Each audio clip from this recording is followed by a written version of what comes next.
Hello everyone, आज है 9 अप्रैल और आज इस वीडियो में हम बात करने जा रहे हैं उज्जीवन स्मॉल फाइनेंस बैंक के बारे में। 55 रुपए का शेयर है, 2% की गिरावट है। एक महीने में देखोगे तो एक बेहतरीन रेट मतलब तेजी थी यहाँ पर।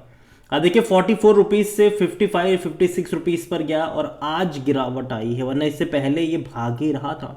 बात करेंगे इस वीडियो में इस छोटे से बैंक के बारे में कि क्या खेल यहाँ पर चल रहा है।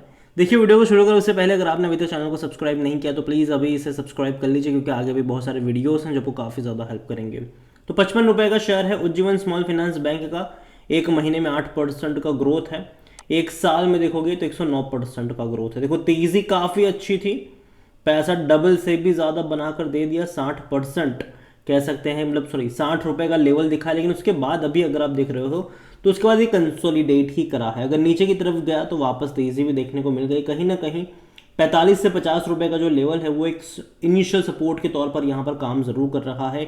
उज्जीवन स्मॉल फाइनेंस बैंक अगर आप देखोगे तो भाई साहब डेफिनेटली इसने काफी अच्छी तेजी दिखाई जरूर है, लेकिन लंबे समय से कंसोलिडेट कर रहा है। तकरीबन 45 से 50 रुपए के रेंज में ये अटका हुआ, मतलब एक सपोर्ट यहाँ पर देखने को मिल जरूर रहा है। एक तेजी दिखाई, 60 रुपए का जो लेवल है वो यहाँ पर रेजिस्टेंस के तौर पर काम कर रहा है।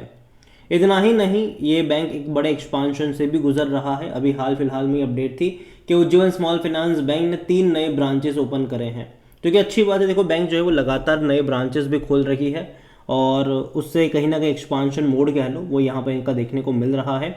यहाँ पर अगर आप देखो तो Ujjivan small finance bank announce the opening of the 3 new branches in आदर, जो टी नगर जो एंड माइलब इन जो चेन्नई है वहाँ पर माइलापोर, अगर मैं उसको ठीक से प्रोनाउंस कर पाऊँ तो वो यहाँ पर खोल रहे हैं। The bank aims to build diverse and stable customer base while prioritising the digital banking and diversifying revenue stream. तो देखा जाए तो बैंक लगातार तेजी की तरफ जाता हुआ नजर आ जरूर रहा है। और तो और उज्जीवन स्मॉल फाइनेंस बैंक एक कह सकते हैं कि एक प्लानिंग है कंपनी के इस बैंक का कि आने वाले दौर में कंपनी बड़े पैमाने पर एक बड़े प्लेयर के तौर पर एस्टैब्लिश हो पाए। यहाँ पर अगर आप देखोगे तो Bangalore based small finance bank is now poised to enter the major league ready to challenge more established player in the banking sector। यहाँ पर अगर आप देखोगे the small finance banks slated conclude the current financial year with over 750 branches। ये बड़ा number है ये। अभी अगर आप देखोगे तो उनकी जो प्रेजेंस है into major urban centres to capitalise on low cost current and saving account जो सीए ऐसे डिपॉजिट्स हैं। और रीसेंट ब्रांच इनॉग्रेशन यहाँ पर मुंबई फाइनेंशियल हब में देखने को मिल रहा है near BSE underscore this initiative. तो देखा जाए तो अच्छी बात है, कंपनी लगातार तेजी की तरफ जाता नजर आ रहा है। इतना ही नहीं, कंपनी के मैनेजमेंट की तरफ से भी अच्छी खासी कमेंट्री यहाँ पर देखने को मिली है। और कंपनी अगर आप देखोगे तो इनका जो कासा रेशियो है वो यहाँ पर 25.50% के आसपास का देखने को मिल रहा है। The difference is that we have taking credit risk as and if you know how to manage the credit risk, then that is going to differentiate between the somebody who is doing well and not so well।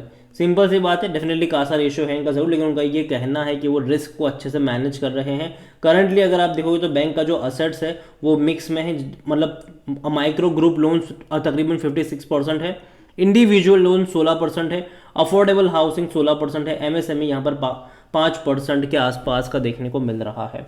यहाँ पर volumes आज देखा जाए तो 78-79 लाख के आसपास का देखने को मिल रहे हैं, जो कि डिसेंट मैं कहूँगा, खराब नहीं है।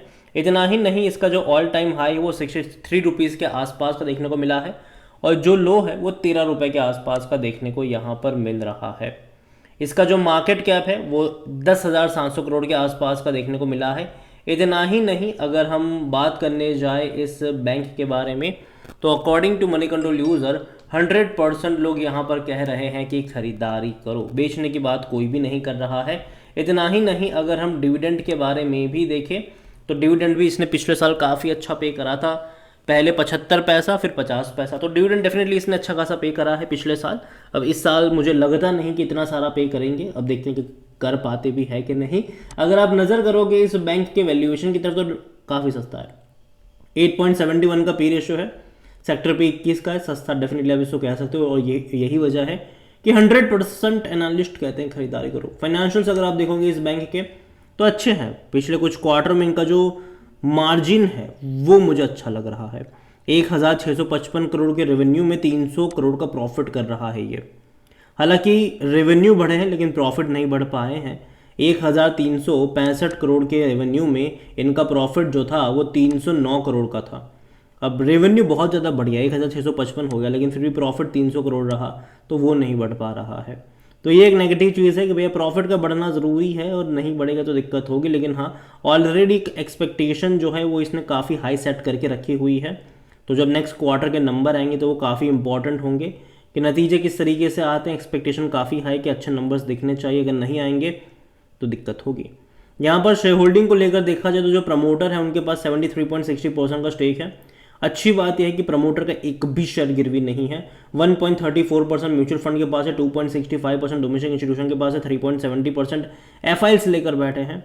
रिटेल्स और अदर्स के मिलाकर 18.71% की होल्डिंग है, जिनमें से रिटेल इन्वेस्टर 11.65% पर है, अदर पार्टी 7.06% का स्टेक लेकर यहाँ पर बैठे हैं। देखिए ओवरऑल अगर मैं बात करने जाऊँ, उज्जीवन स्मॉल फाइनेंस बैंक खराब बैंक नहीं है, लेकिन 60 रुपये का एक रजिस्टेंस ज़रूर है। जब भी 55 से 60 के बीच में होता है, कहीं ना कहीं वहाँ पर एक रजिस्टेंस वाला लेवल होता है जो इसको नीचे की तरफ ड्रैग करता है। लेकिन जब भी ये 45 से 50 के रेंज में जाएगा, मुझे लगता है कि बाइंग अपॉर्चुनिटी वहाँ पर बनेगी ज़रूर। अभी उन दोनों के मिड में है, तो मैं इतना ही कहूँगा कि देखो पिछले एक महीने में तेज़ी इसने डेफिनेटली दिखाई दी, पिछले एक हफ्ते में कह लो अच्छी तेज़ी आई। अब यहाँ पर थोड़ा बहुत करेक्शन आना ज़रूरी है और अगर वो आएगा तो मौके बनेंगे। मुझे लगता है कि 50 रुपये के नीचे अगर जाएगा तो वहाँ से बाय ऑन डिप्स के मौके बन सकते हैं, इस लेवल पर नहीं, ये मेरा मानना है। लेकिन इसका मतलब ये नहीं है कि आपके पास हो तो आप बेच के भाग जाओ, जी नहीं है तो आप चाहो तो होल्ड कर सकते हो।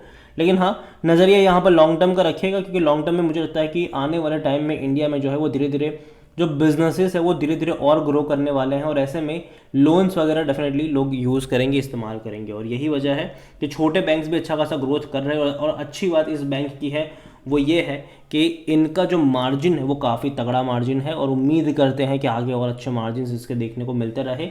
ओवरऑल है तो होल्ड कर सकते हो, लेकिन फ्रेश बाइंग की जहाँ तक बात आती है, मुझे लगता है कि 45 से 50 रुपये के लेवल का वेट करना चाहिए।